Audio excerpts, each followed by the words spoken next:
Hi, everyone. Welcome to another chapter of Mayo's Monster Mash. And I'm here with my friend Richie V. And we've done one of these videos before. If you want to search back, if you like this one, where we talked about our top favorite 1950s monster movies. And this time we're going to go into the 1960s, eh, Rich? That's right, Joe. The And tumultuous 1960s, a time and of great social unrest, civil rights movement, the war in Vietnam, Bewitched, Batman. You can cue "For What It's Worth" by Buffalo Springfield right about now, that's and right. we'll have the perfect setting for the What's 1960s. that sound? Okay. Anyway, yeah. So this was tough as always because I had more than 10. We wanted to kind of do 10, but I think we might have some runners up, eh? Yeah, we went crazy last time. We were on for over 2 hours. And once we got through our list, we were just kind of riffing on every 50s monster movie we loved. We probably could have gone on another 2 hours with that one. So we Indeed. decided to streamline it a little this time. Indeed. All right. So the more we talk, the longer it's going to be, right? So let's That's just right. get started now and see how we go. Richie, I'm going to let you. Are these in any kind of order? Mine are not in any kind of order. No, well, there's no, again, knocking any list down to only 10 copies, then to try and put those in some kind of order of your favorites is it makes it even more impossible. But then I tried to do it chronologically, and I just decided to kind of mix it up a little bit. So I have no order whatsoever on these. All right. So I'll start with you. What do you gonna show us first as a All right. favorite? Well, the one thing I want to say about horror movies in the 60s is Please do. Go ahead. the 60s really hit the ground running, because the year 1960, and I think the majority of my choices, or at least half of my choices, are from 1960. That was an incredible year. And again, the elephant in the room is a movie that we both already mentioned that we're not going to discuss, because neither one of us know which movies the other guy chose. But Psycho, which I think has been discussed to death, whether you love it or whether you think it's overrated, underrated, whatever it is, I didn't feel that I had anything to bring to the table on that movie, but its importance can't be ignored. I mean, that really kind of kickstarted the 60s. It sent horror in a different direction. Again, last time we spoke about a lot of the fun monster movies we loved, and so now we're kind of, I think the 60s was a little darker, and for my list, a lot more international. So I'm going to start with one of to me, the most important director of the 1960s as far as horror goes. He probably has about at least 6 or 7 movies that could be on this list, and I had to narrow it down to one. I know what it's going to be. I know You what it's know going it's to be. going to be, One and I that's not on mine, I'll bet you. But I went with his debut, and it is Mario Bava, the there great it Mario is. Bava, and Black Sunday, which to Yeah. me is an absolute masterpiece, even as a movie in general, not just as a horror movie. I mean, obviously, you know it, Joe. Yes. And I mean, that's a movie that really scared the hell out of us when we were little kids, because it was a lot darker than what we were used to. The opening scene, the infamous opening scene alone, where Barbara Steele, the great Barbara Steele, which again another one of the big feathers in this movie's cap, is introducing us to Barbara Steele, one of the great horror icons of the 60s and beyond. But that opening scene where, with the mask of Satan hammered into her face Bam. is really one of even the edited version that we grew up watching on TV. That's pretty intense stuff.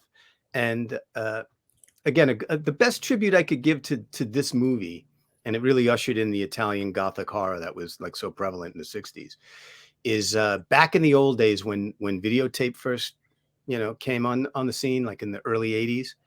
And I had my first like VCR, and one of the things I did, because it cost $100 to buy the few movies that were available back then, so I used to stay up till all hours of the night anytime a horror movie or something I was remotely interested in came on. And I was living with my girlfriend at the time, and we both had to get up early for work, and like 2 in the morning or 3 in the morning, Black Sunday was going to be on. So I literally stayed awake just so I could tape it. But our VC, because I wanted to get the commercials out of it. That's what I did back then. Sure. I remember those days. And we had the VCR was in our bedroom, so she's sleeping, and I had to tape watch the whole movie until like 4 in the morning, and then get up 2 hours later for work. But I had to delete the commercials, press the pause for the commercials with the sound down, so I had to watch the whole movie with no sound. and it was just as riveting as if it had the sound, because the visuals of that movie are that amazing. And so it stood the test of it could have been a silent film and it would have been just as great. Yeah. Believe it or not, it's never been a favorite of mine. I caught it kind of late in life, believe that or not. And I think I saw it the first time. I don't remember if it was on video, but I just was a little underwhelmed based on all the hype. But then I saw it again and liked it. And I saw it at the film forum in New York City in the Village on a bigger screen with an audience. And then I really came to appreciate it. It's not a favorite of mine. I don't know if that's because I didn't catch it young enough, but I do respect it very much. Well, I think it was one of those movies that was just watching it as a kid, which I did see it when I was probably 7 or 8 years old. It was just one of your typical scary, creepy Gothic horror movies. But as an adult, I see just visually what a masterpiece it is. I mean, every shot in that movie. I mean, it's pretty inventive, particularly for a really, really low budget movie. It's are you where do you stand on Bava though? Do you like his other films? I don't have any Bava on here. I don't think any of these are Bavas. Twitch of the Death Nerve. Well, that's 70s. But I mean, I was fighting like Black Sabbath. To me, could have been on this list. I think. Yeah, I like that, but I think I like that mostly for the Karloff segment more than anything in that Black Sabbath. Blood and Black Lace. I didn't put it on there. Yeah, I'm not a big Bava guy, although I do appreciate Italian horror, giallo stuff. It's funny, but yeah. So that's tough. That's a little tough for me because that's like me telling you I'm not crazy about the Beatles. I don't know what to tell you, Dreamers, but the Beatles never really did it for me. And I don't get the whole Barbara Steele thing. I'm sorry to Gray 1951. Oh, buddy, now you're really getting me mad. Gray 1951. I'm sorry. I think it's you who loves Barbara Steele. But anyway, I'm going to try to save some face with my first pick here. Good luck. Richie, you were saying about Psycho not being on here, which I guess Psycho was another film, believe it or not, that I somehow caught later in life after I'd seen all the imitators. It's impossible for me to understand how nobody knew what the reveal was in Psycho, even in 1960. But apparently, what was the reveal in Psycho? People were surprised. Well, I won't spoil. Oh, right. Bruce Willis was dead. Who want to be surprised? But anyway, this one, though, ties into Psycho a little bit. This may be, even though I have these in no order, this may be, well, one of my two most favorites on here. And it's City of the Dead. I still know it as Horror Hotel, and it'll always be Horror Hotel to me. Okay. I saw this on Creature Features in New York in 1970, around there, when the movie was only 10 years old. And it was pretty horrifying for the time. Okay. And the Psycho connection is that there's some similarities. I don't want to give too much away. Similarities to Psycho. And there was a debate. Well, which movie was done first? Was this copying Psycho, this particular film, or was Psycho copying City of the Dead, aka Horror Hotel? And I think they were done it maybe around the same time. Yeah, these were definitely in production at the same time, so neither one of them had any influence on the other. Yeah, and it's pretty amazing that, to your point, that the biggest kick in Psycho that everybody talked about, and years later all the film historians talk about, is exactly the same twist in Horror Hotel, City of the Dead. Which you may be able to read between the lines and figure it out. But this was so effective. And it's funny when I think, seeing this on TV on Saturday night as a 8-year-old, okay, and being like really overcome by it as a horror film. It's really was very spooky movie. It's maybe the best use of fog. It's got great fog. It's got atmosphere. It's spooky, unsettling. And the thing is, but you don't think of them this way now, or then when you watch it, but it was only 10 years old, it would be like watching a movie today from like 2012 or something like that. I mean, that's how recent it was, but it has to do with witchcraft, really. And a woman who goes to do a research paper for her college paper on witchcraft and wants to go to an old town called Whitewood, where witches were prominent in the 1600s, and I don't want to spoil too much of it, but let's say a lot of people are still alive and thriving from the 1600s, and it's just really good. Christopher Lee is in there.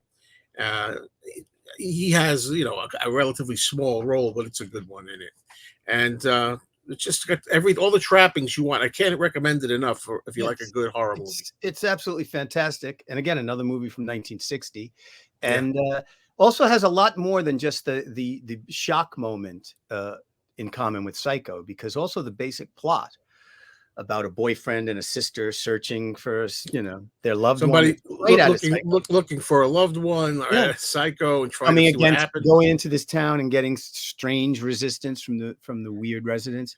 I mean, Uh, there's dungeons, there's cobwebs, it's there's got everything you fog, want. And there's also it has ghost the opening towns. scene. The opening scene is again very similar to another movie that we just discussed from 1960, which is Black Sunday, which At is like, perfect timing. something that happens 100 years in the past, Yeah, the execution of a witch, and then it yeah. takes place 100 years after. Place a curse upon you. Yeah, that's a great choice, Joe. All right, Rich, you're up next. What do you got? All right. Next one is kind of has the as interesting a backstory as the movie itself, and the movie itself again is another, in my opinion, masterpiece that goes beyond the genre, and that again from 1960 is Peeping Tom. Do you know it, Joe? Polanski? No, no. This is by Michael Oh, no, I'm Powell. thinking of The Tenant. Yeah, The Tenant. That would Tenant. be I'm sorry. if when we do the 70s, that might pop up. Yeah. No, Peeping Tom is great. Peeping Tom, for those who don't know who Michael Powell is, he was half of the Archers, which was Emmerich Pressburger and Michael Powell, a writer and director team in England, God, probably from like the early 30s right up into the late 50s. And they did some of the most respected movies to come out of England. I mean, these guys, Michael Powell fits somewhere in between Alfred Hitchcock and David Lean as far as the level of respect and the quality of the productions. The Red Shoes, Tales of Hoffman, Black Narcissus, The Life and Death of Colonel Blimp. These really, really like Oscar-winning British films. And he made Michael Powell split from Emmerich Pressburger and made Peeping Tom. Came out in 1960, and it completely ruined his career. The critics of the day in England in particular destroyed this movie, said the only way to handle this movie would be to flush it down the toilet. I think the only time it ever played in the US was on in grindhouses, on the top bottom of a third bill in a grindhouse. And this is the guy who made The Red Shoes and Thief of Baghdad and all of these beloved movies. And then the movie just disappeared and wasn't seen for years until it was resurrected in, I think, 1979 by Martin Scorsese, who represented it in theaters. And that's when I saw it. I can't pretend I ever saw this one, although I think it did play on on creature feature type shows in New York back in the 60s. I never saw it. When I saw it, I was blown away. An absolutely brilliant movie. The basic plot, I'll make it quick. The basic plot is just about a guy who works in a film studio, and he's a real camera buff and a real tech buff. And he films women. His thing is that he films women and he kills them, and he films them as they're being killed by him. And then he later watches the films, and it's implied that he masturbates while he watches the films of the women he killed. And there's even more twists to it than that. And I'm not going to get into the whole thing with spoilers and everything else, but the backstory as to how this came to be is pretty fascinating and pretty great. And again, another movie from 1960 that has a little bit in common with Psycho in that the lead character is kind of reminiscent of Norman Bates in a way. He's a very mild-mannered, extremely likable, awkward guy. He has this relationship with a girl, or starts to have a relationship with a girl in his building, and his little personality is a little bit like Norman and Janet Leigh. I think I saw it once a long time ago, but don't remember it at all. Yeah, it's again, we were doing dramas, our favorite dramas of the 60s, this would easily fit into that. I don't know if it really is a horror movie, but it's one of those ones that kind of is. Like as I said, it kind of transcends the genre a little bit, but it's a great movie, and I highly recommend it. I mean, I have a movie that I really want to put in here that I don't know if it's horror, and I have it at the end for add-ons later. It's one of the best of the '60s, I think. But is it horror? It might be modern horror of the time. And I don't say the title if you know what I'm talking about. It is I a know Karloff. exactly what you're talking about, It is a and Karloff you'll movie. see that it's on my list. Karloff?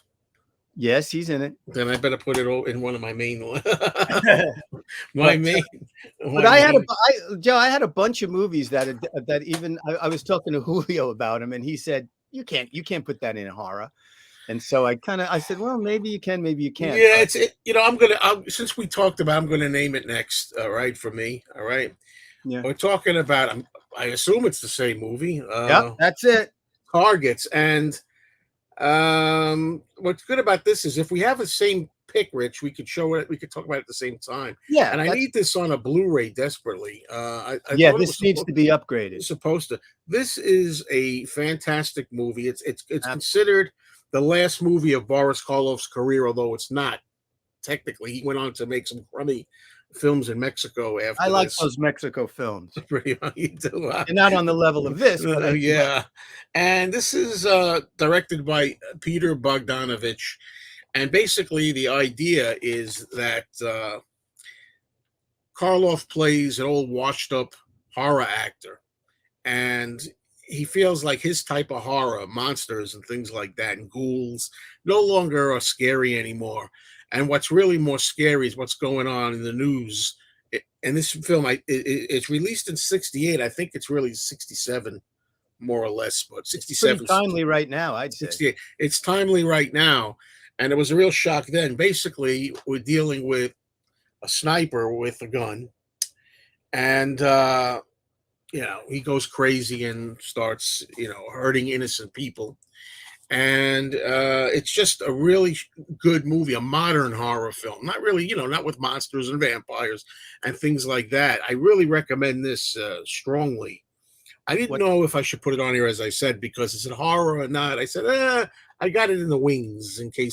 I actually put it on there because I think it's probably the most actual, horrifying movie on the list. Yeah, really, because again, you can relate to it with what's going on today, because it was about gun violence then. Yeah, but it's also putting that that aspect of it aside. The way it's done is so scary. And again, there's the movie. The backstory again is pretty interesting. How like Bogdanovich, who was assistant director on the Wild Angels and had been working with Corman and wanted his chance to direct, and Corman said, "Look, you got to use. I got Karloff for like 2 days, and I want you to use some of this footage from I think it was The Terror, the movie that had been kind of bounced around and all over the place in the Corman world." And come up with whatever you want. And Bogdanovich and Polly Platt, his then wife, came up with this brilliant script with the help of Sam Fuller, the director, who helped on working some of the stuff out. And he came up with the whole idea about this behind the sniper behind the drive-in movie screen. Yeah, that's a scary thing too. Don't get any ideas out there, please. You know what? It might give people ideas, but it's a really scary movie. There's no soundtrack. It's a real matter of fact. The way this killer goes about his business is terrifying just because it's so mundane. There's one shot where he's sniping people on the highway and he's eating a candy bar while he's doing it. Yeah, nonchalant, eat a candy bar. It's really, really chilling, and you can't separate it from what's going on in the world today if you watch it now. I first saw it back in the, I guess I got to say, I wish I could say I saw it back then, but I didn't see it until the early '80s on videotape. I'd heard about it. Yes, I didn't see it till videotape either, and it immediately became a favorite. There's also, if anybody who's a fan of Once Upon a Time in Hollywood, the last Tarantino movie, the scenes of him driving around LA with the radio on. Oh, I love those now, especially with retro. Love it, yeah. But it's very reminiscent of of Brad Pitt driving around. And it captures that era, the late '60s, and the drive-ins and the there's also the eateries, the strip.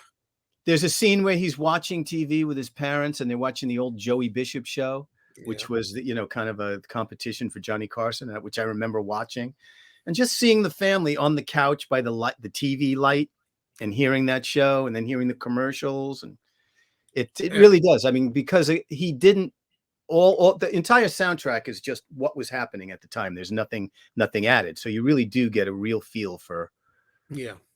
for It's a 1967. time capsule as well. But great So, choice, Joe. I love it. all right. Go ahead, Rich. What do you got? All right. Here's one that I got another backstory on this one.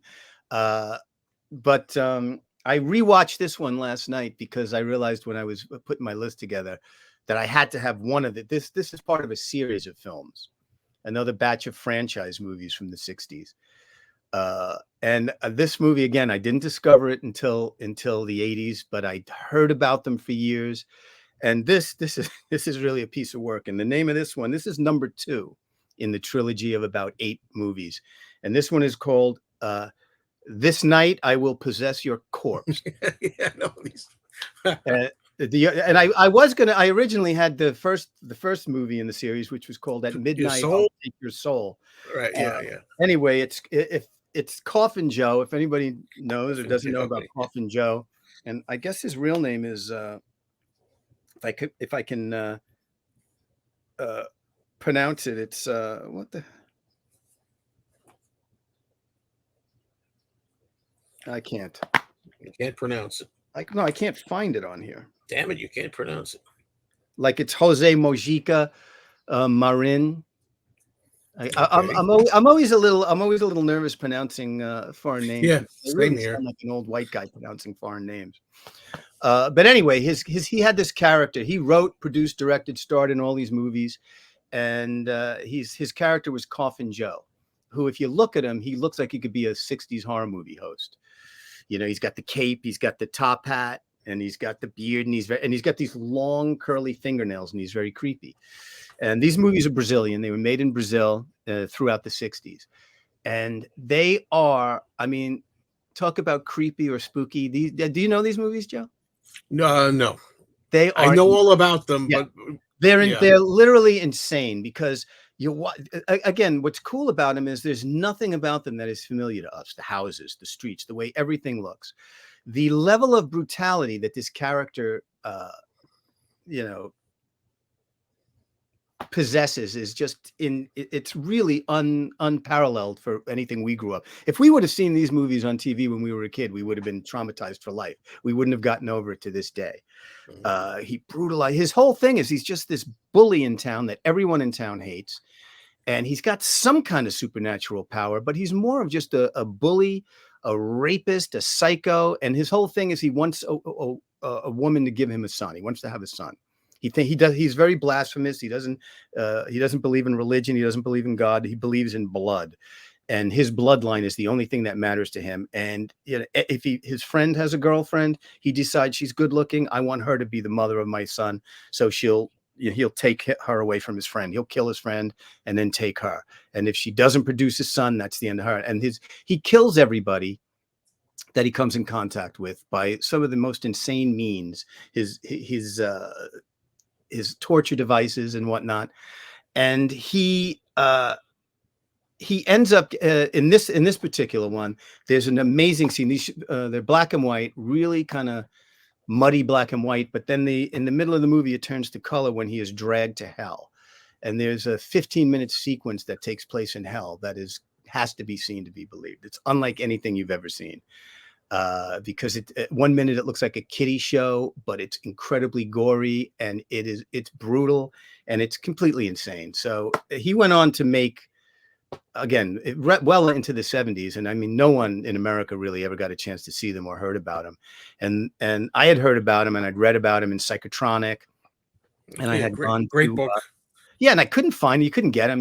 They weren't available in the back of Fangoria or anything. No. I'm at a quick story. I was at one of these horror conventions, and Something Weird. You know the label, Something Weird. I have a bunch of those. Yeah. Yeah, they had a table, and and Mike Varney was there, and I went over to the table, and I'm looking, and I mean, God, I had a limited budget, but I wanted to buy every movie I saw there. The big shell case of VHS boxes. And and I'm seeing all the stuff, the Curse of Her Flesh, and what a trilogy that is. Mantis and Lace, all the stuff that I've been wanting to see. And I saw they had just at that time released the 3 Coffin Joe movies. And so I'm talking to Mike Varney, and I'm looking, I go, I got to have one of these, but I had already had a batch. So I go, which one would you recommend? And he goes, why don't you ask the guy behind you? And I turn around and there's Coffin Joe. And he's an older version, but the guy is still wearing the outfit. He has long, like green fingernails that curl around. He smells really bad. And so I look at him, you know, and I didn't even have the like, oh, great to meet you vibe that you get when you meet a celebrity. I was just like, oh. And he didn't speak English, so Mike's going. He won in his like kind of broken English way of communicating. Said he wants to buy one of your movies. Which one would you recommend? And he looks at me and he goes, "I recommend you buy them all." So I did, and that was the end of our conversation. And I'm glad I bought all of them because I love these movies and they're completely nuts. And I had a great time rewatching it last night. Oh, great. Sometimes, folks, you can learn stuff from here and get good recommendations. So if you like what you hear, try these movies and let us know what you think of them. Did we steer you right? Or did we steer you wrong? All righty. Let's see. Next up, you know, there were a lot of movies out there and TV show episodes like Twilight Zone about ventriloquist dummies. But my favorite dummy film is probably this one from '63. It's called Devildoll, and it stars Bryant Halliday and his dummy Hugo. And this is a UK film, I believe, with the gorgeous, absolutely gorgeous and stunning Yvonne Romain, who is absolutely beautiful. And she's in here looking terrific. I have to say that that's part of the appeal of some of these. They got beautiful women in them. And this is about a. How dare you, Joe? I got to watch it. You know, this is the age I see an apology tour in your future. This is, stop. Don't. Anyway, so this is about a magician and a hypnotist, really. I'm a hypnotist, the great Vorelli. And he's kind of got as you always know, the spirit of a guy is in the dummy. He's possessed and he's alive and all this kind of stuff. And I don't want to spoil the ending, like I've said a few times here so far, talking about that's the thing. You don't want to go spoilers out, but you know, it's a whole bit about possessing the dummy, authority over the dummy, and the dummy wanting to kind of be on his own and kind of stand up for himself. And again, I can't talk about it without revealing too much. It's why it's hard. But anyway, it has all the trappings of ventriloquist. That was the beginning of the Me-D movement. Dummy thing. The what? The Me-D movement, when dummies really want to stand up for themselves. Yeah, that's when they started having to stand up for themselves. The Me-D, the dummies, not going to be content to just be a patsy for the hypnotist. But yeah, I can't. Being a dummy is just the name itself kind of paints you into a corner. You're a dummy. You, Hugo, are a dummy. Would have come up with it. I mean, I probably would have preferred puppet, as demeaning as that might be, but. Yeah, well, there's a spirit in that thing, and you know, the idea is to transferring of spirits back and forth, and this kind of thing. So yeah, there's my offbeat choice. I like that movie. That's one I haven't seen in a long time, but I always liked it. Yeah, I always like a good dummy, you know, evil dummy. Actually, the Twilight Zone had 2 dummy episodes. Yeah. I don't remember the other one. Becky I remember one Cooper and Cliff Robertson, and they were both really good. I think the Cliff Robertson one I remember. Why I don't remember the other one now? I have the whole Twilight Zone series. I'll have to get to it. All right. We're halfway there, you know, the hour, just so you know. I know. All right, the thing is, we can make it over. It can go over an hour, folks. Well, here's my next one. Now, of course, I started out in Italy, then I went to England, then I went to Brazil. So now I got to bring it back. I got to bring it back to the tri-state area, Tarrytown, I think, for the next masterpiece, and that is The Brain That Wouldn't Die. Oh, I always think of that as 59, but it is 60, isn't it? Well, it's actually 63. Yeah, I mean, it was filmed in 59. So you're right. About that. But no, right. A buddy of mine actually saw it on a double bill when it was first released with PT 109. It's an early 60s release. Yeah, it was an early 60s release. Now, a lot of interesting things about this movie. But what I like about it is when I saw it on the 4:30 movie on ABC the first time. So it wasn't even like I saw it late at night, you know? cut, by the way. A lot of stuff missing. Oh yeah, a lot of stuff cut. But even though it was cut, it's amazing that this movie was played for children. Was considered just like every horror movie, like a kids movie, because this might be the sleaziest movie ever marketed to kids. Yeah, It's I'm unbelievable. laughing.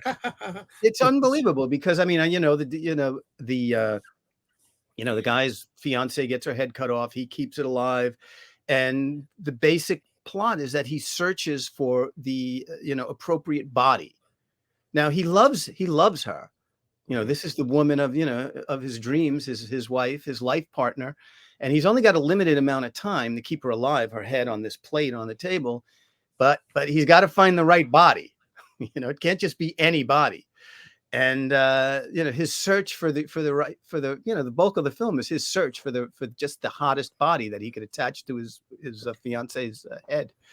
And it's again another great example of really creative, inventive, low budget filmmaking. What I would say, also what I think the genius of the script of this movie is that a lot of thrillers, a lot of mysteries always rely on a certain level of coincidence at some point in the movie, at some point in the script. Something has to happen that's a coincidence to lead somebody down the path of discovering, the little plot intricacies. I have never seen a movie where every single moment it relies on another enormous coincidence. From the beginning of this movie to the end of this movie, nothing would happen if it wasn't for the insane coincidences. The opening shot is he's a doctor, he's a surgeon, his fiance is his nurse, and his father-in-law is another great surgeon, and they're discussing, well, he's trying to find a way to do these new transplants and all of that kind of stuff, but he just doesn't have the right, the right tools. He doesn't have the right situation to get him to the end game. Then they're driving upstate, they get in a car accident.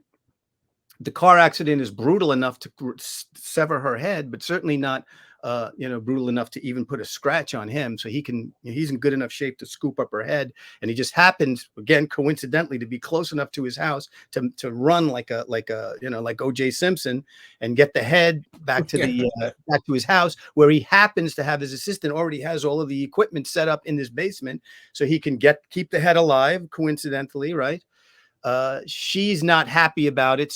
But they have this creature in the closet that is a mismatch of all of their, experiments gone wrong. And every lab has a monster in the closet. Yeah. And she just coincidentally, can communicate with this creature. Yeah. And then as he's out searching for, going to strip clubs and going wherever to find that perfect body, he just happens to, this car full of hot chicks just happens to drive by, and they just coincidentally happen to know him. And they're going, oh, hey, Bill, what are you doing? We're on our way to we're judging a Miss Body Beautiful contest, and we need one more judge. So he goes along to that. And then, of course, the woman he decides has the best body in the Miss Body Beautiful contest just happens to have a deformed face because something happened to her. Some ex-boyfriend threw acid in her face or cut her up a face or something. But coincidentally, she knows Bill, and he was the one guy that was ever nice to her. So she trusts him enough when he says, come back to my house, where more coincidences are going to happen. And they do. Coincidence. They could have. Coincidentally, it's a great movie. And now, is this the new copy? Is this the new copy? Yes. That you watch it on? Because I didn't order the new copy, and I have the shelf back there, an old DVD. This is the new Blu-ray, and it looks great, and it is great. It has the cat fight between the two strippers scene reinstated, which makes absolutely no sense and goes on for like 12 minutes. Yeah, so much stuff was cut out of it, including some gore shots. It's all put back. And what's great about it? In the last show we did on the 50s, we talked about Fiend Without a Face and how how it had this great payoff at the end. Sometimes they make you wait, and this one is the same way because you don't see the thing in the closet. It's there. It's always kind of thing in the closet is the elephant in the room. Yeah, it's a good payoff. When he pays off, he is incredibly the most amazing looking monster from a closet ever. And he does some pretty great stuff. I mean, he rips off arms, he bites a chunk out of the guy's neck and spits it out. I mean, it's a lot of fun. It's ridiculous. Yeah, we love these movies, folks. This one is I rate it pretty highly. The entertainment factor is way up there. All right. Next up for me, I'm going to show my first Hammer film here. I wanted to do a show at some point just on Hammer films themselves. So I've been trying to keep Hammer out. Like I didn't keep it. I don't think I mentioned any Hammer films in the 50s one, but for the 60s, I have a few here. And I'm going to start with this one, which I just watched again recently. First time in a while. It's 1960 again, Brides of Dracula with Peter Cushing reprising his role as Van Helsing, the vampire hunter.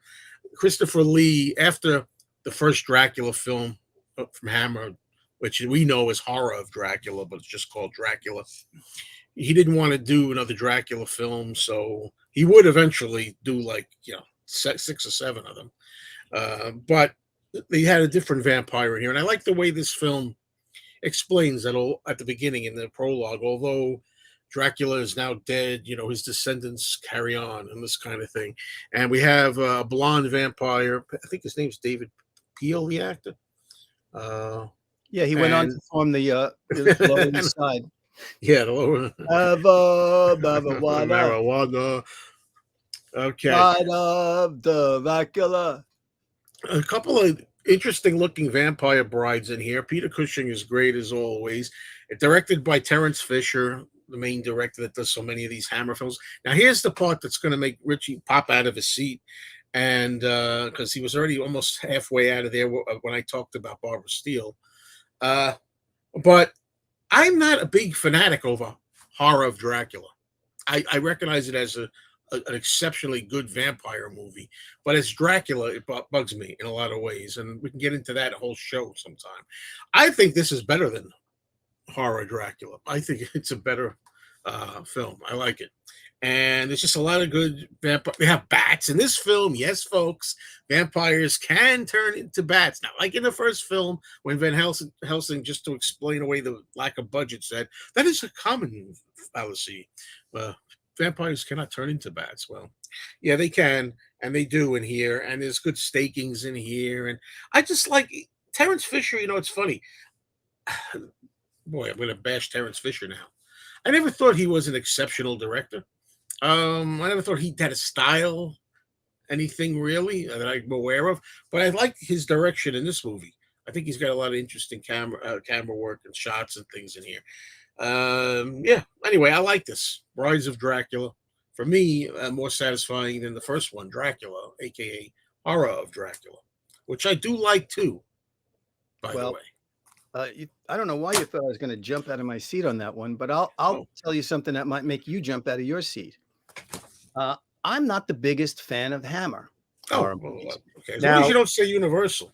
But here's the thing, and the thing is, I do kind of love Hammer horror movies. So when I say that, I only mean that comparatively speaking. Yeah. Like I preferred the Roger Corman Poe movies over Hammer movies throughout the 60s. I certainly leaned more towards the early Italian Gothic horror. The thing with Hammer, and this is my unfair criticism, is they were like this franchise thing that, throughout the 60s, and a lot of these movies that we're talking about now I saw in the theaters, and the franchise movies where it almost seemed like every weekend there'd be another Hammer movie, another Godzilla movie, another Elvis movie, another Beach Blanket movie. I mean, these movies were just omnipresent throughout. Those were the days. Those were absolutely the days, and they were on TV, and a lot of times they would be playing together. They would it wasn't like you'd they would be double and triple features, so you'd get to see a Hammer movie or I saw Ghidra the Three-Headed Monster with Elvis. Yeah, there with was an Elvis movie playing too. Played with Harum Scarum, and and it was great fun. But for some reason, particularly and you said that maybe Bava didn't grab you because you or Black Sunday because maybe you didn't see it as a kid and didn't have that. And of all of the franchise movies in the 60s, I always found the Hammer movies to be the most boring to my young self. My appreciation of Hammer, I appreciate them a lot more now as an adult because I see the artistry of them and they're beautiful to look at. But I mean, I guess there's a similarity with the Corman Poe movies, but for me, they had Vincent Price, which made him a little more entertaining, and But for me, those movies as a kid was just a lot of people walking with candles down, I could see corridors. that. I could see that. And Sure. and I was more of a monster kid, so I wanted, I needed something a little more reptilian than just somebody in a long flowing nightgown and a candle. But those are movies all of them I've come to appreciate a lot And later. bosoms. You didn't need to see Yeah, bosoms. no, I did need to see those. Uh, but I watched them all the time as a kid. That's the funny thing, It's like if a Hammer movie was on TV, I watched it. If it was in the theater, I went to see it. But so when I say I'm not the biggest Hammer fan, I just mean compared to some of the other stuff. But I dig it, and I love that movie you just picked. That's a great movie. All right, let's go. All What you right. got, Richie? Moving right along. Now, where were we? We were in Tarrytown, New York. Now we're going to go to Mexico and this one, okay. Another one I rewatched last night. I got to tell you, Joe, if you don't know this movie, get it as quick as you can. And if you can't find it, I will lend it to you. The Witch's Mirror. I see. Yes, I have seen that. Again, I don't recall it, but I know I've seen it. What do I remember about it? I've seen it There's for a sure. whole batch of these Mexican horror movies that were made in the early '60s. That this guy K. Gordon Murray, I think his name was, he got hold of them. He was a producer here in America, and he dubbed them. He was one of the first guys to really do the kind of massive dubbing on European or just foreign horror films Yeah, and children's movies, and release them as double and triple features. And some of these I saw in the theaters as a kid, but these all of these Mexican ones were big on supernatural theater and chiller theater. Throughout the 60s, they played the later 60s because they're from the early 60s. This one is really great because it starts out kind of like a real Gothic horror, like we're talking about, like a Black Sunday or a City of the Dead. It's in that vein, and it's got some of the most. It's just really beautiful to watch. Again, a low budget movie that most people don't even know about. And again, you could have the sound down. And for anyone who loves Gothic horror and a little macabre, a little gore, the first half of this movie is right in keeping with those kind of films, like a Black Sunday or City of the Dead. The second half gets a little more modern and turns into one of these surgical, transform, replacing your loved one's face and hands and all of this kind of stuff. Mm-hmm. And it's got some of the most interesting gore effects and really, it's some of the imagery is right out of like EC Comics. You remember the gory EC Comics from the 50s and early 60s? It's like that. And I think there's a bunch of them. I mean, the most famous is probably the Brainiac. Yeah. Which is really with great. The tongue. Cursed crying woman, and there's with the tongue and sucking people's spinal cords out. But this and the woman's mask, the bandaged face that this one character walks around in, is really the stuff of nightmares. And I do remember this one as a kid in a really chopped up version. This company called Casa Negra. I don't know if you can still get these on DVD. Yeah, I remember the Casa Negra. Yeah, beautiful, beautiful prints of these movies, completely restored. All of the gore, all of the lunacy put back. They have great commentary tracks on them. I watched this one last night. I enjoyed it so much I rewatched it with the commentary track. But anyway, The Witch's Mirror is highly recommended. I think there's so many of these that I've seen. There's something, The Man and the Monster, but that I think is 59. I think The Bloody Vampire is a good one. Playgirls and the Vampire. There's so many different kind of. It's Italian, the Playgirls and the Vampire. But I remember them by title sometimes, and I remember The Witch's Mirror being a good one. I know I've seen it. I think it's well. I'm not going to say it's the best, but it's my favorite. But then again, I love all of those, like Santo versus the Blue Demon or the Mummies.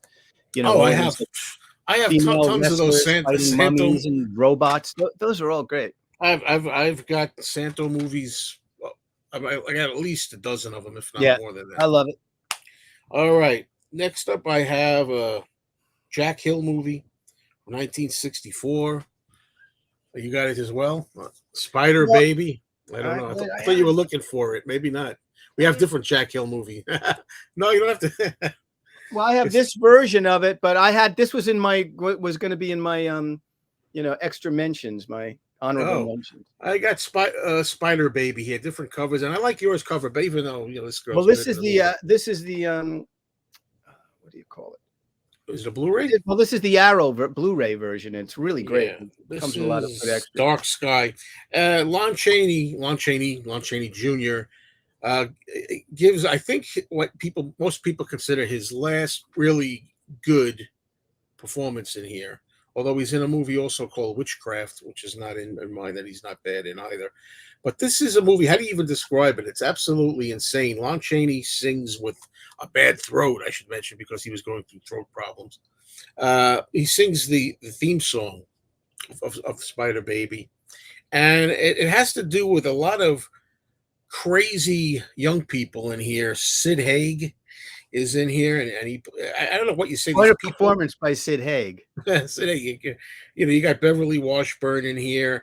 They're like it's demented, and there's a lot of children in there that are all like kind of touched. They suffer from as it says here, a rare genetic malady that causes its victims to mentally regress to a condition of pre-human savagery and cannibalism.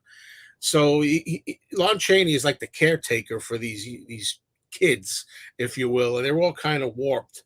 And Spider Baby, this woman thinks she's a spider. She goes around and you know stabs people, stings them, or stabs them with her knife. And I got to tell you, this is really a kind of sick, twisted, perverted type of movie. And it's weird to see Lon Chaney in a film like this, but he takes it seriously and gives a pretty good performance in it.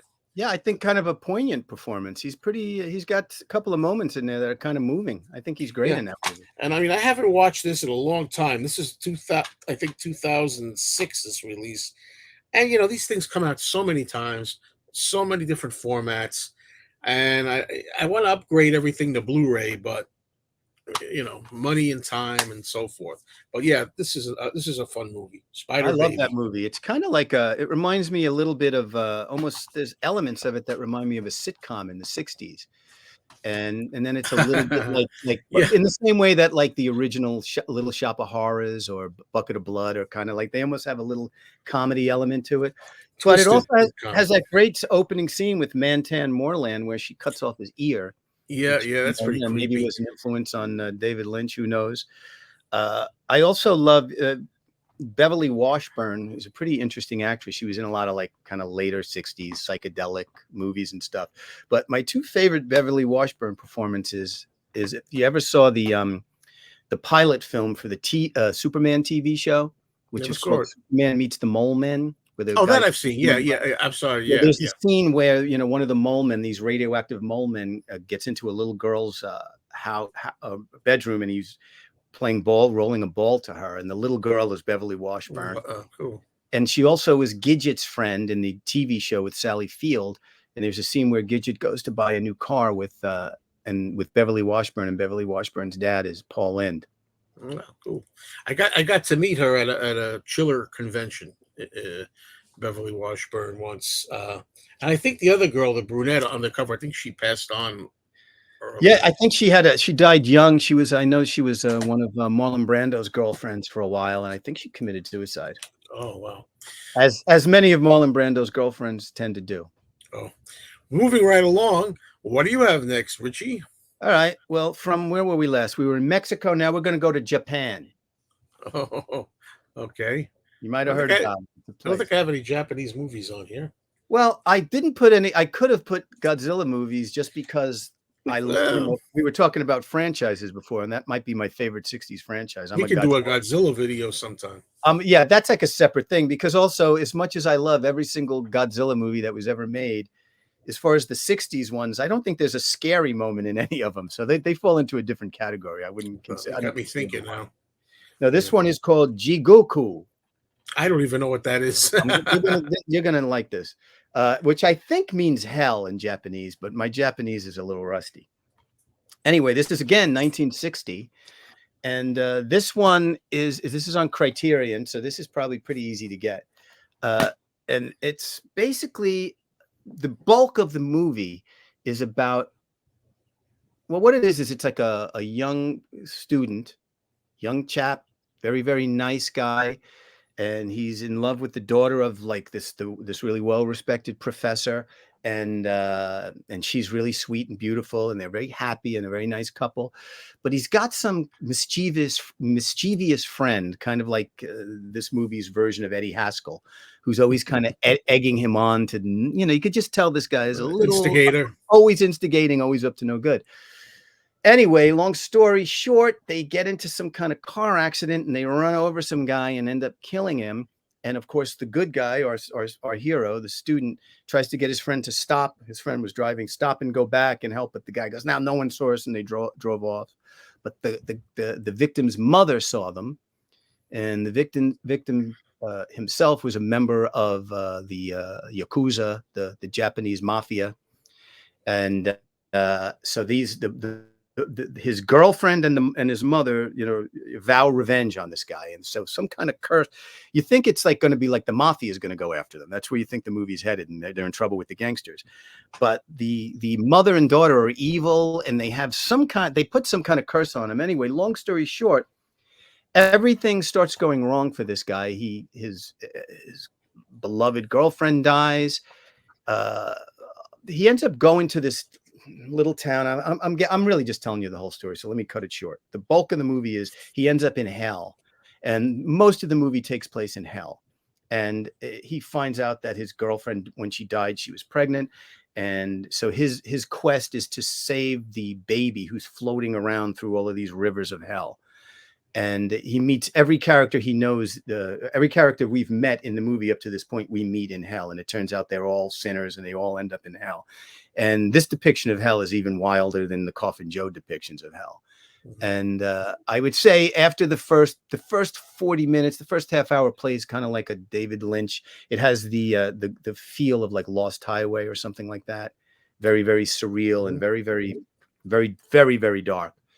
And when it gets to hell, it's unbelievable, and it's gory and it's inventive and it's, eye candy.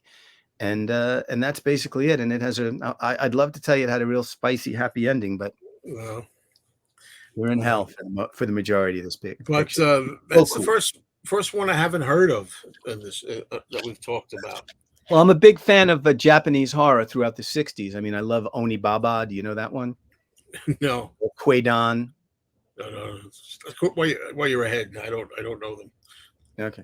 I feel like a schmuck when I don't know. I don't know stuff. But at least I admitted, like, oh yeah, I know that. Yeah. No, I don't. Oh, okay. Let's see now. What am I gonna? I'm trying to think what order to show these in.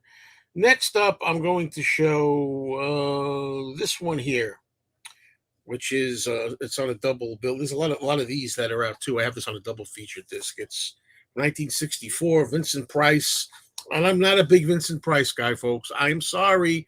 I like Dr. Phibes. I like this movie. I like The Invisible Man Returns, and but I like. Well, actually, I think I do like a lot of Vincent Price. I like Madhouse. Anyway, the film I'm talking about is The Last Man on Earth. Yeah. Which is I Am Legend. I'm covering the other one. This is a double feature disc. It also has Panic in Year Zero, which I like that too. Yeah, I like them both. I thought that's more science fiction. But Last Man on Earth is, I think it's the first filmed adaptation of I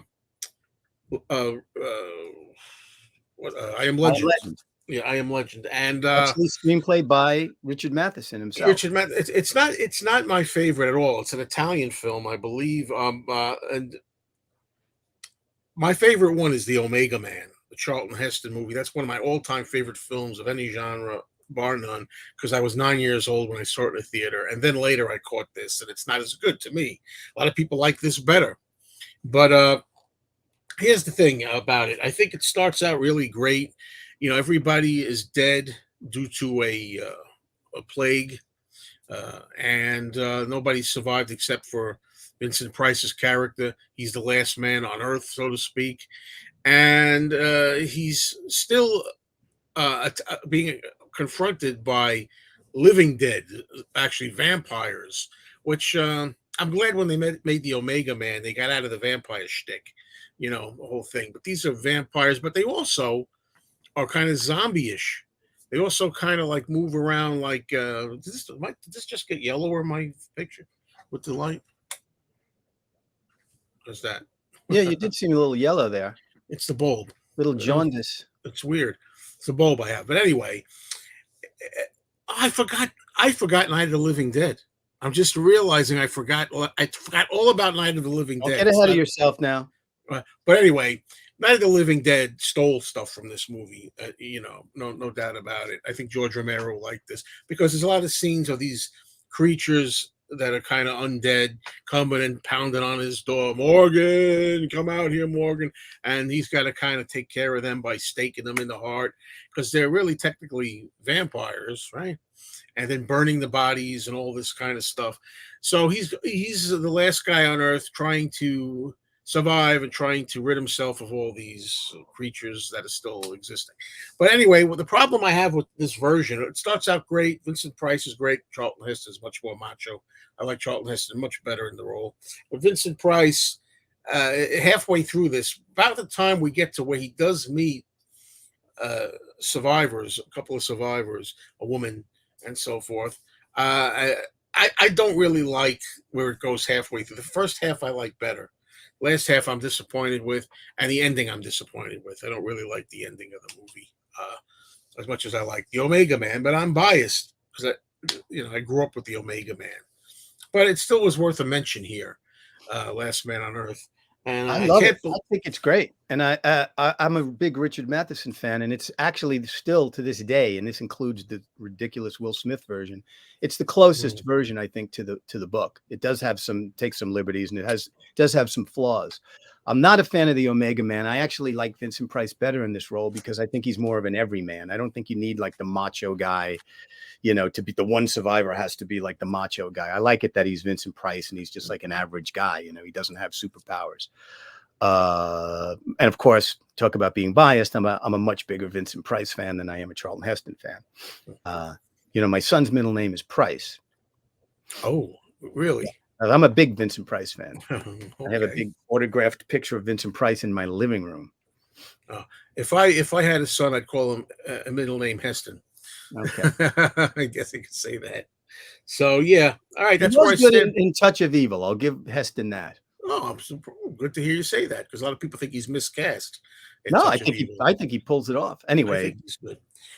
Okay, Rich, what do you got? all right. Where were we last time? Japan. So where do you go from Japan? Where can you go from Japan but to Connecticut? Connecticut, you know where I'm going? Not yet. Horror of Party Beach. That almost made my list. It was this close.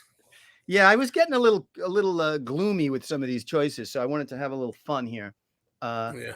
And this movie is a lot of fun. I mean, again, I don't know what you can really say about it. It's basically like a mixture of like a beach blanket bingo type movie with with just a kind of a horror movie, monsters on the loose movie.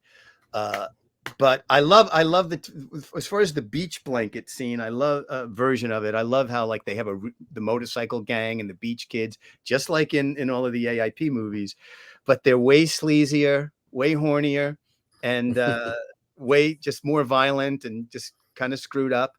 And I also love the way the monsters are created, where it's just like it's really the dumbest.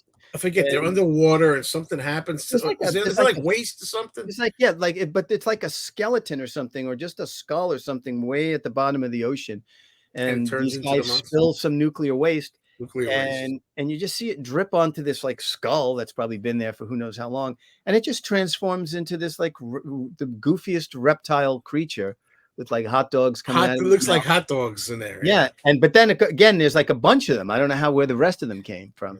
And what's good about it is it's also really gory. It's a good massacre scene in there. The massacre at the pajama party. People who aren't into these movies listen to this. They got to be like, "What massacre at pajama party?" Is complete fun. The day Beulah the maid saves the day at the end because she discovers I can't even remember what the hell it was that they figured out would stop these things, but she figured it out. But again, this is just like pure monster movie fun. It kind of goes back to the 50s type monster movie, but with beach kids and instead and a lot gorier than the 50s movies were. All right. All right, that's pretty good, pretty good. I was looking at my collection. I'm like, oh, this one, I got to put this one in. I said, no, Richie's gonna have it. I said, nah, I'll let it go. But I love it. All right, this is an unusual entry, and I'm going to talk about this one. This is a foreign film to us. Uh, it's a dubbed film, the way we see it.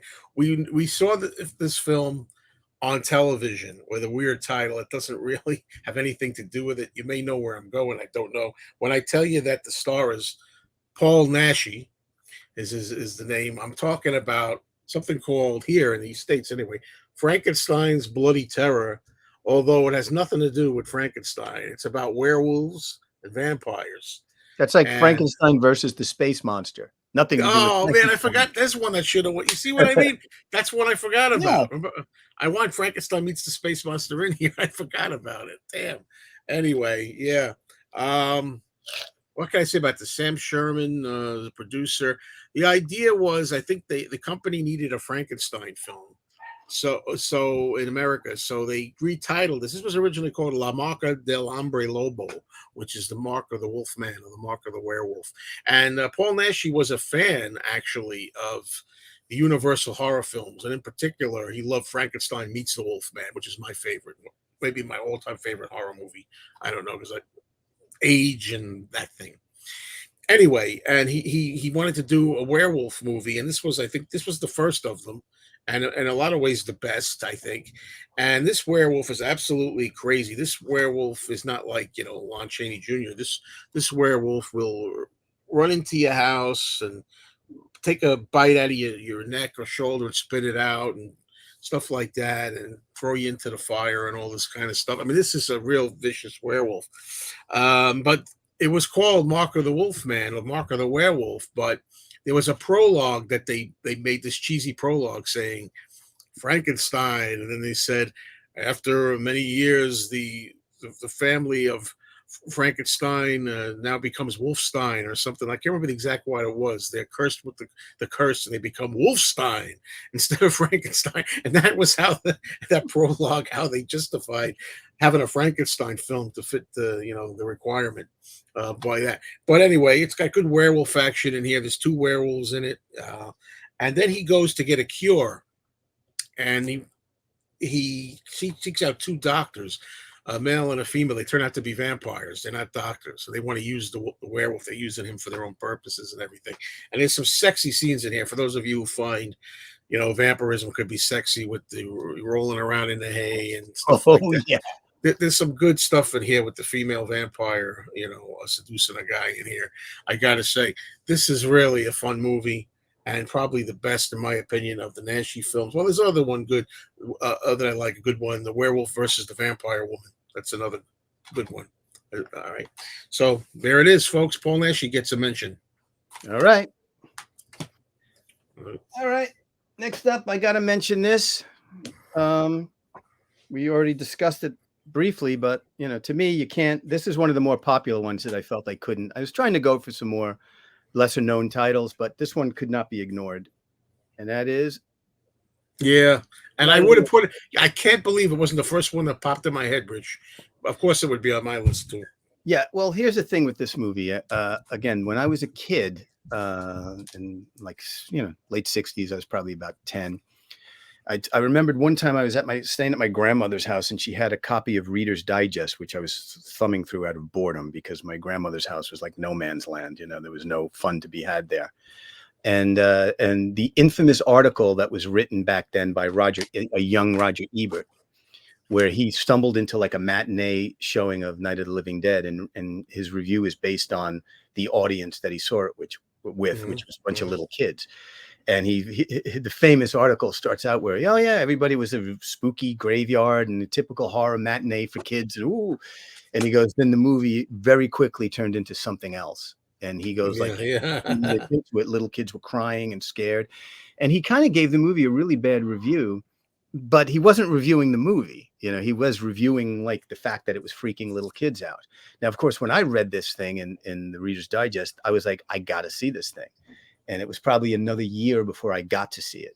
And I remembered I went to see it with a friend of mine, and I was probably 12 by the time I saw it. And it lived up to its reputation for me then, and it really was a big departure from everything else. And again, a lot of these other movies that I'm talking about, you know, the Coffin Joes or the Jigoku and all of that stuff, which is pretty gruesome. I never saw any of that stuff when I was a kid. So this was the one.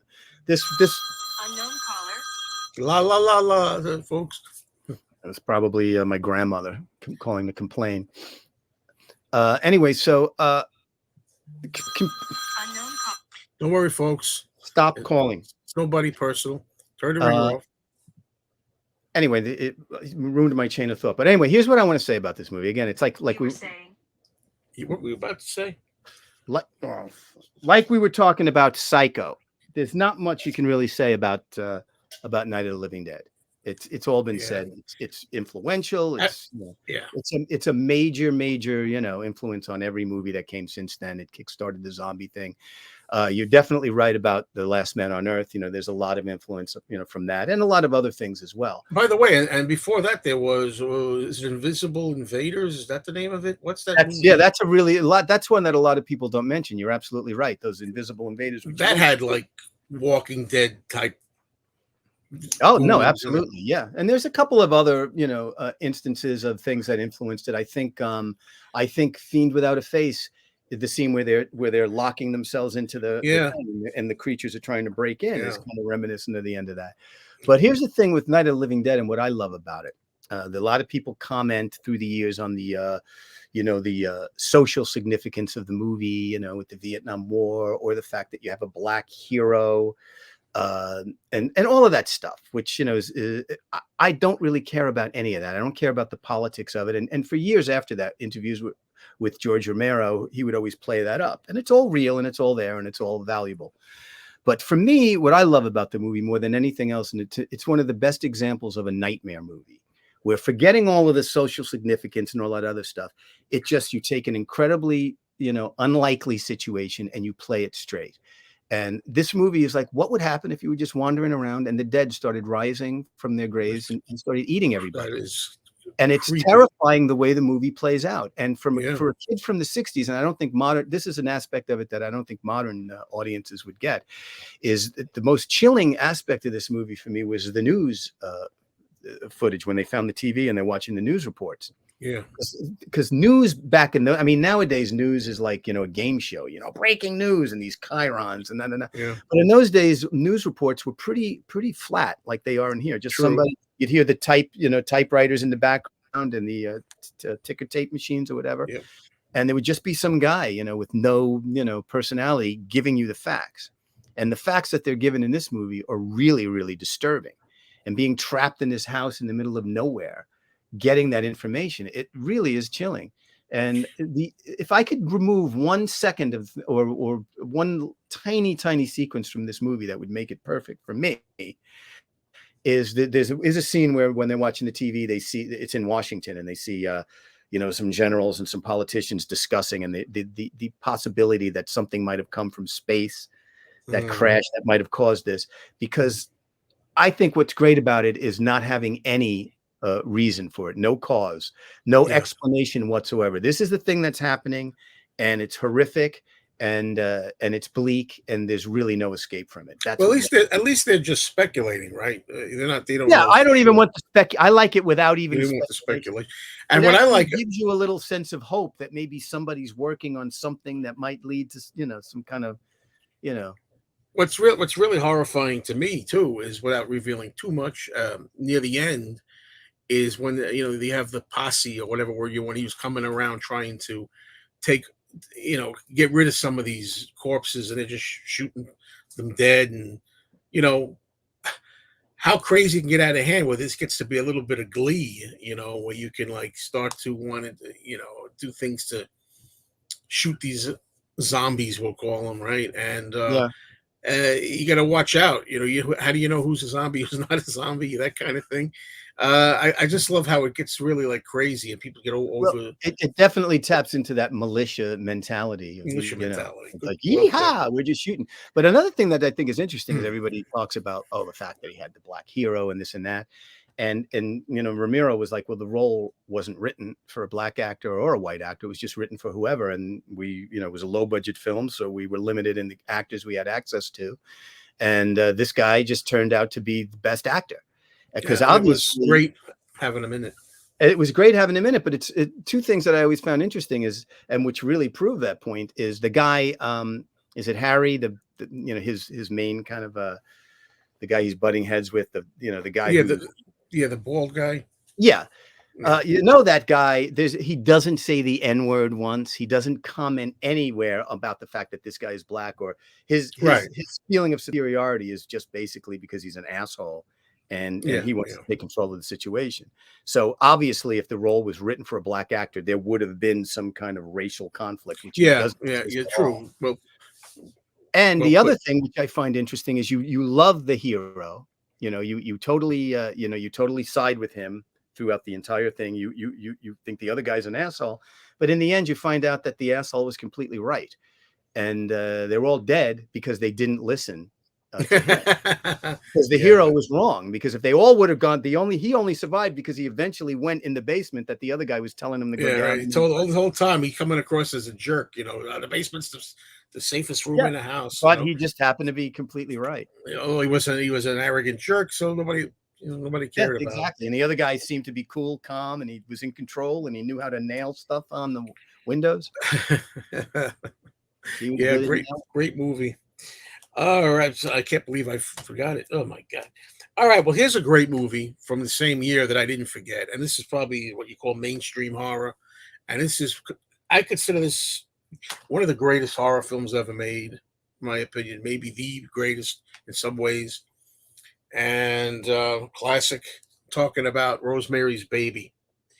Not for everybody, perhaps. I don't know how you feel about it, but I love this movie.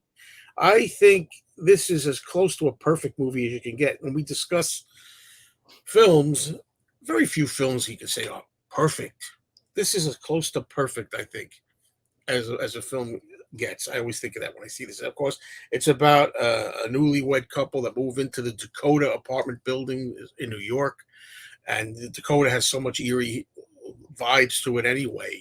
It's a Gothic looking building, and John Lennon, of course, would wind up being murdered there in 1980. But what they don't know is they have an elderly couple who are their neighbors, and they're Satan worshipers, and they want to kind of entice the husband to allow them to have the devil seed his wife with the child of Satan, and they try to do that by offering him success as an actor. He's an actor, and he's not really going anywhere. He's doing commercials and stupid things like that, and he's not really getting anywhere. He's a struggling actor, and he starts getting successful. Now, I've already said a lot for those who haven't seen it, but Rosemary, played by Mia Farrow, who I think she's a bit of a flake in real life. But anyway, in this particular movie, she's very good in this. She's very naive. She doesn't know what's going on. She doesn't realize she's being used.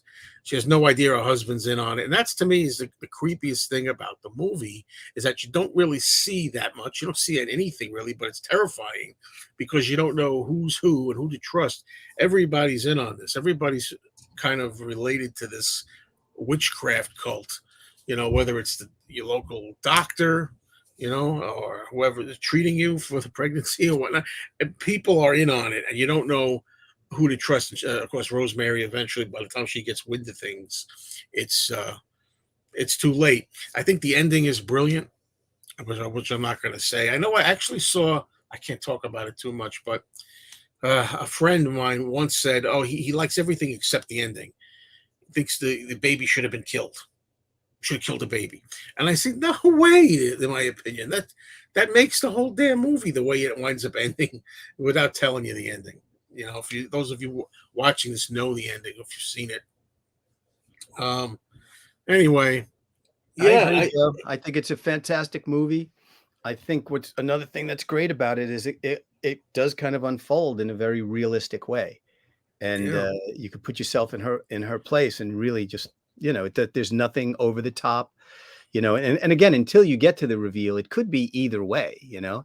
You know, you're not totally sure that the supernatural aspect is real Yeah, is it real? Is it a until dream? You find out it is. Whatnot. But you But have to watch. And I also think that well, you draw a blank when you're doing these. I know the guy's name like the back of my hand. Jeez, wow, John John Cassavetes, yeah, he's great. Cassavetes. He is fantastic as He's the really husband. good. He is they could have found a better actor Yep. to play this husband. He is such a snake the way it is, you know.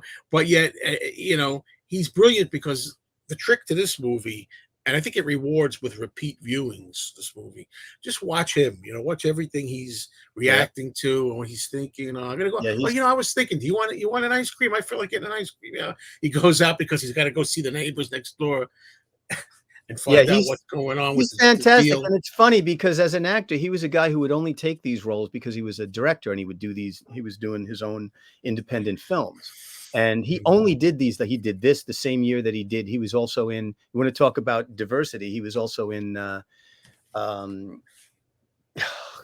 Dirty Dozen the same year. And you know, completely different characters. But you're right; he's fascinating to watch. As is Mia Farrow, who Yeah, she's very was good. never better than she is here. I mean, she's really great.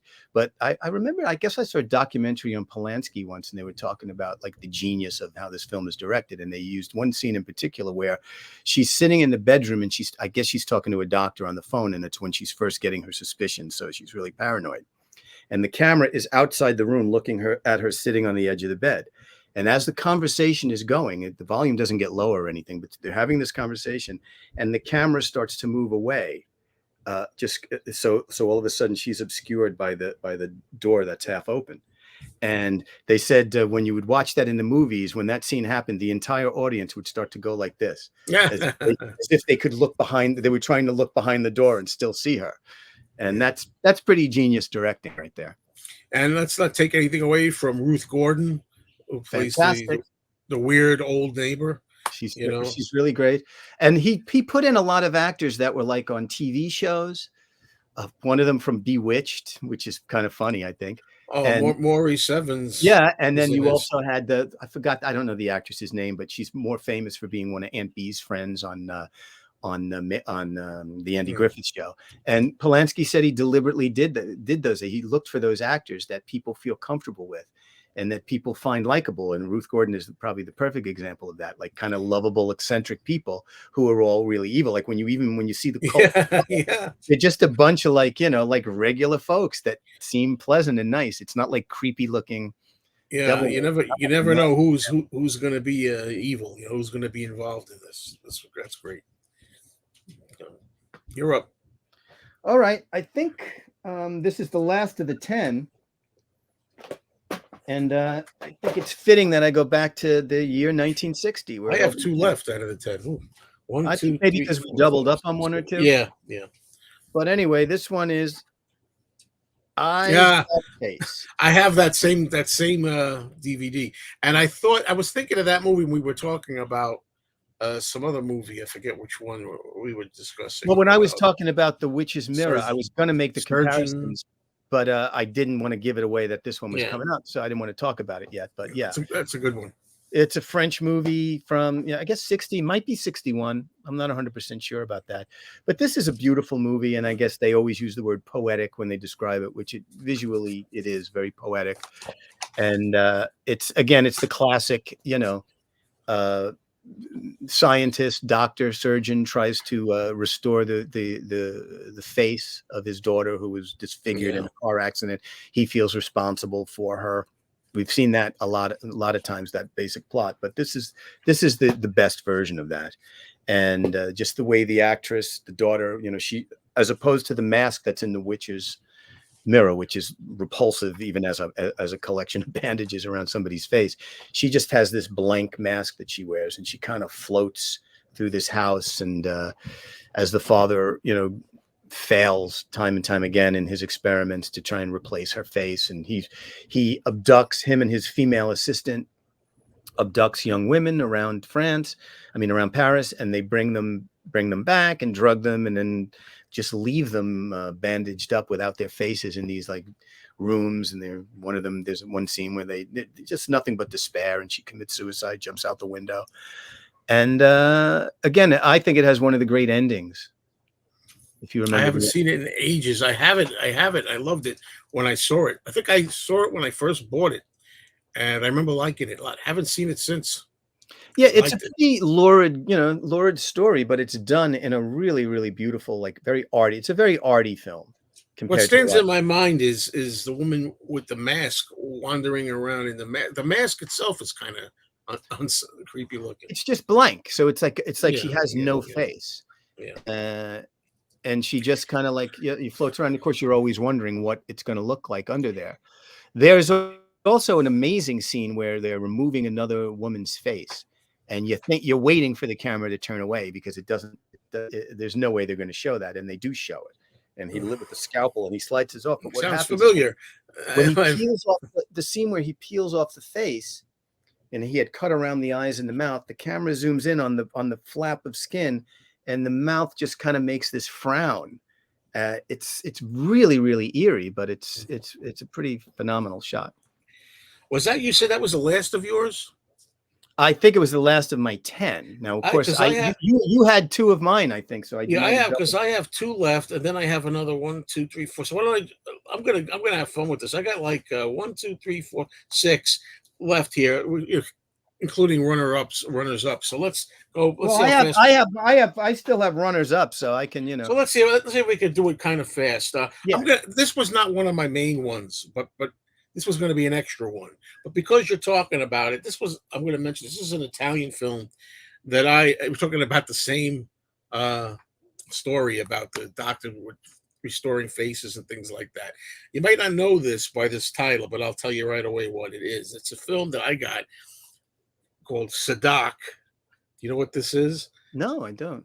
Can't read. L'erede di Satana. Wait till I tell you what it is. And there's some shots of it on the back. That's Beach Blanket Bingo.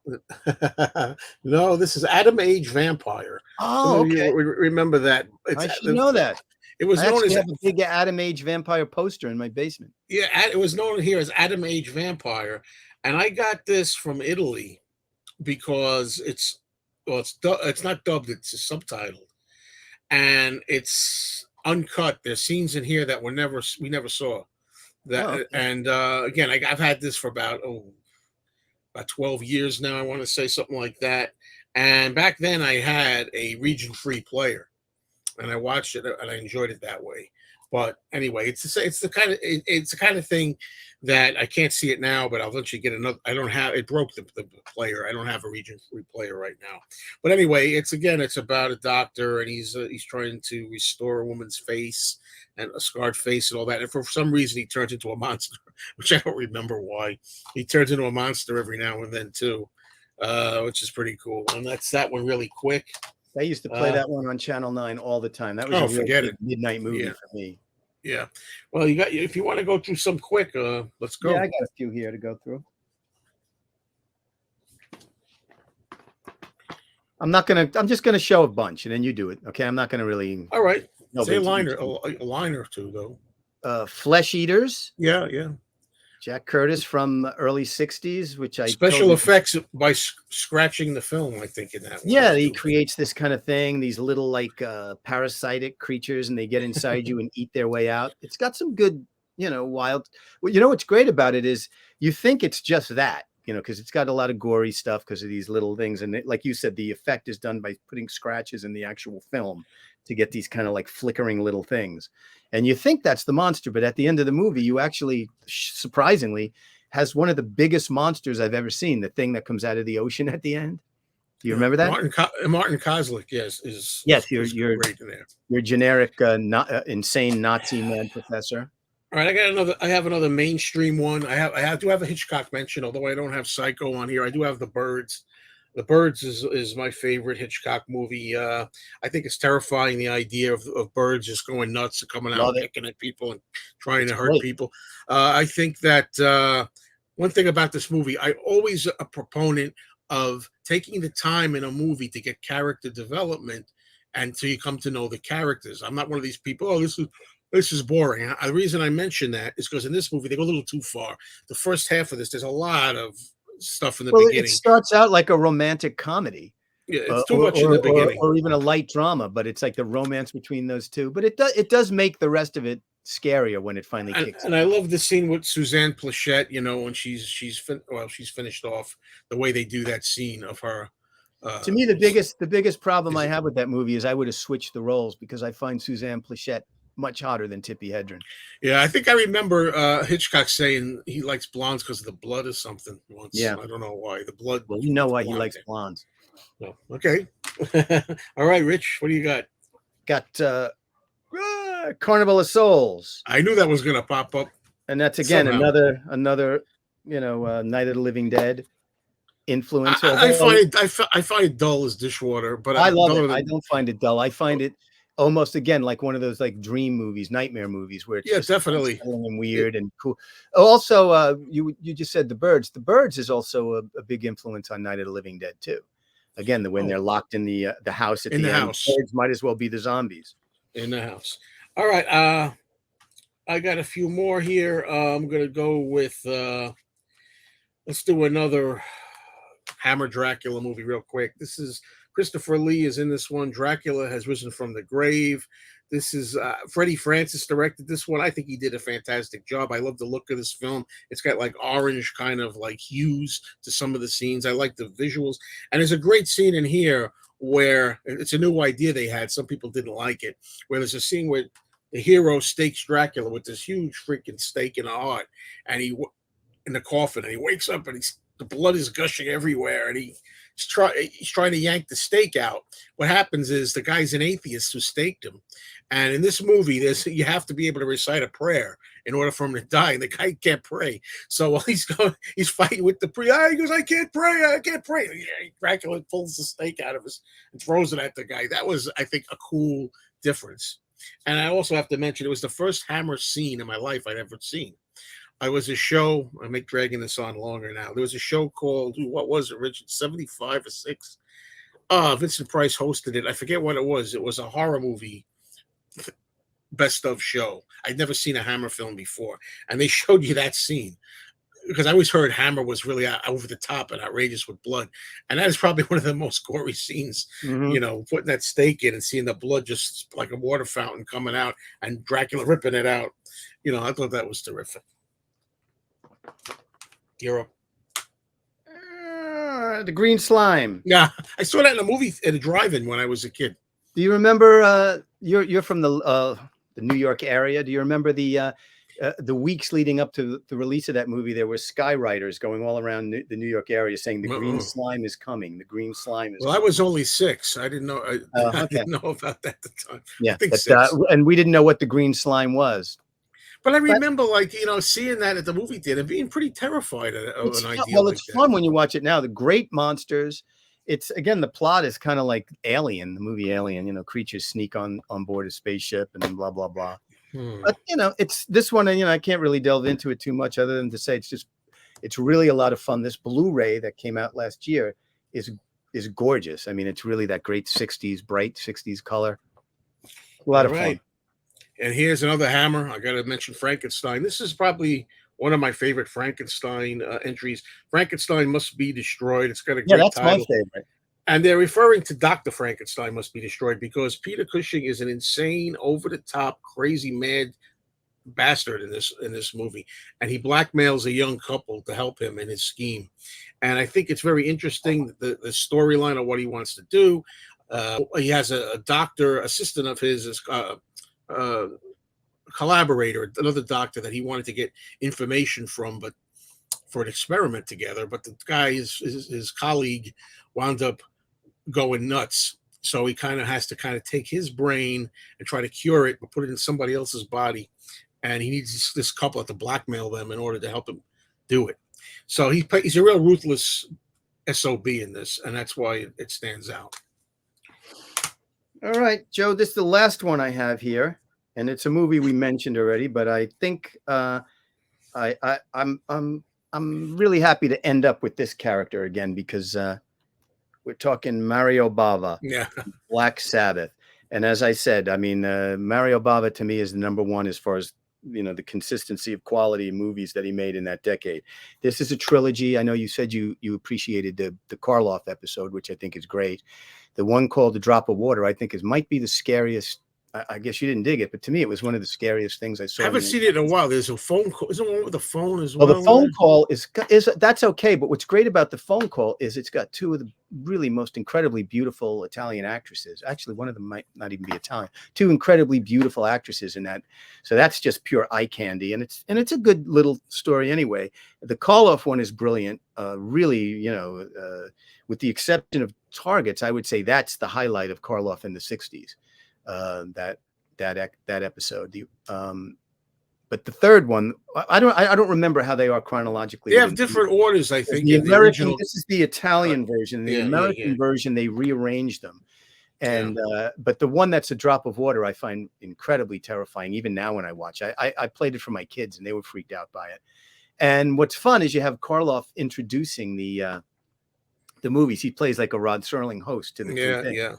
And he's really, really cool. And the ending is really funny. They do this funny bit with him. But again, it's a little different when you see the Italian one because his voice is dubbed and you don't have the Karloff voice. Yeah, you need that. So it's tough. Like, which way do you go? They're both worth watching, but I always go. I usually tend to lean towards the original Italian versions. All right, I have one that fits that bill. It's an anthology story. It's Dr. Terror's House of Horrors. And it's got Peter Cushing there with a bunch of, I guess, tarot cards. And he predicts the futures of a group of men that he's riding on a train with. And they're all horrific futures. Christopher Lee's one of them, one of the men. Donald Sutherland is another one of the men, young Donald Sutherland. And the idea is that are their fates going to come true? These bad fates, are they going to be able to bypass their fate as predicted? And there's different stories involved here. One of them has to do with voodoo. Another one has to do with vampire. Another one is a very good one with Christopher Lee having to do with a severed hand that haunts him. So that's pretty good. And I got one more. The sequel to that is Dr. Terror's House of Pancakes. Did you ever see that one? Where they predict like the worst breakfast ever?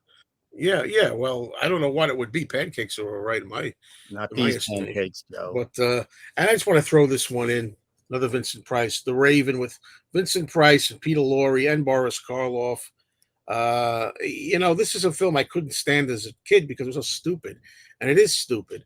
But I came to appreciate the comedy as I got older. I love it now. Yeah. So now I love it. When they're in walking through the corridors and Peter Lorre goes like that and the dust flies, he goes, tough place to keep clean, huh? Yeah, it's great. It's great now. I love it. I appreciate it. It's like that with a lot of things. I didn't like the Batman series when I was a kid. So it was too stupid. Now I think that's the point of it. It's supposed to be stupid.